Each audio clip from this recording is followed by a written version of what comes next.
Sada reč ima narodni poslanik Đorđe Vukadinović. Izvolite, gospodine Vukadinović. Zahvaljujem.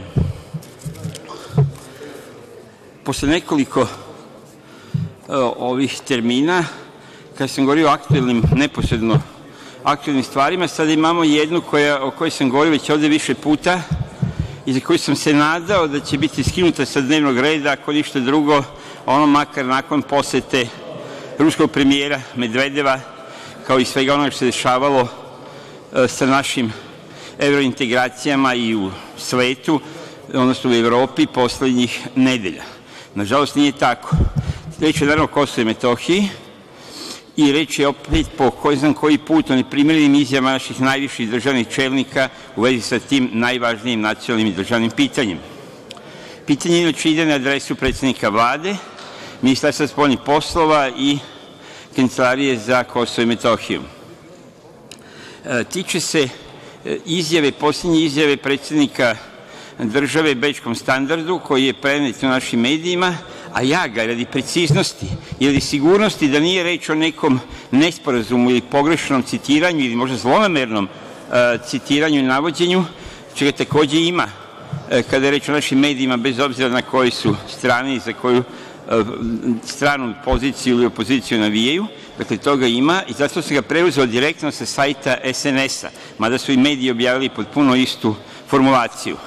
Dakle, na sajtu Srpske napredne stranke stoji izjava, odnosno prepričan intervju predsednika Republike Bečkom standardu u izvedbi, odnosno u interpretaciji naše državne agencije ili, kako rekao, ne znam kako da nazovem, stanju u njegovom današnjem statusu, gde kaže se: Aleksandar Vučić nema priznanja Kosova u aktuelnim granicama. To je pre 2 dana, a skinuo sam noćas, dakle noćas je preuzeto sa portala Srpske napredne stranke. U tvitu koji prati ovu vest, odnosno ovaj intervju, stoji da je predsednik Srbije Aleksandar Vučić isključio mogućnost da Beograd prizna Kosovo u aktuelnim granicama. To je ta stara formulacija, ta stara fraza: ne možemo priznati Kosovo u sadašnjim granicama. Pretpostavljam da je ideja toga, pošto sam ja u početku mislio da je to nesporazum ili neka omaška ili gaf, vjerojatno je ideja toga da se ide u pravcu, odnosno podržava ovaj projekat razgraničenja, koji je i nejasan i problematičan i neustavan, a i sam predsednik Republike je više puta govorio da čak ni to nam niko ne nudi. Ili da barem niko ne nudi zvanično, a očito je nekih razgovora bilo. Dakle, to je samo po sebi dosta problematično, ne dosta, nego strašno problematična stvar. Nećemo priznati Kosovo u postojećim granicama, indirektno kažete postoji mogućnost da ga priznate. Ali, nažalost, sledi i dodatak u ovom intervjuu, odnosno u ovoj vesti kako je prenosi, kažem, čak pored svih ostalih, čak i portal Srpske napredne stranke, i dodao je, kaže se, odnosno citira, da je malo verovatno, pazite ovo, malo verovatno da će Beograd uopšte priznati Kosovo.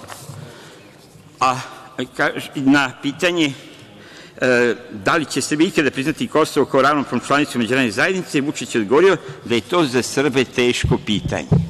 Ne samo za predsednika Republike, predsednika Vlade, Vladu ili državne službenike Srbije, nego i za bilo kog građanina, ali, kažem, pre svega za državne funkcionere, to ne bi smelo da bude teško pitanje, niti bi odgovor mogao da bude da je to teško pitanje. Naravno da je ono teško realno, ali ako vi u startu, ako vaši najviši državni službenici govore o tome kako oni neće priznati Kosovo, osim ako, ukoliko, eventualno i tako dalje, vi time, kao što sam govorio više puta i kao što prosto javnost to mora da čuje i da shvati, ja sam siguran da javnost i razume, nego retko vam priliku da čuje ovakve stvari, dakle, prosto time snižavate svoje, inače, nesjajne pozicije i akcije u tim razgovorima ili pregovorima oko Kosova i Metohije.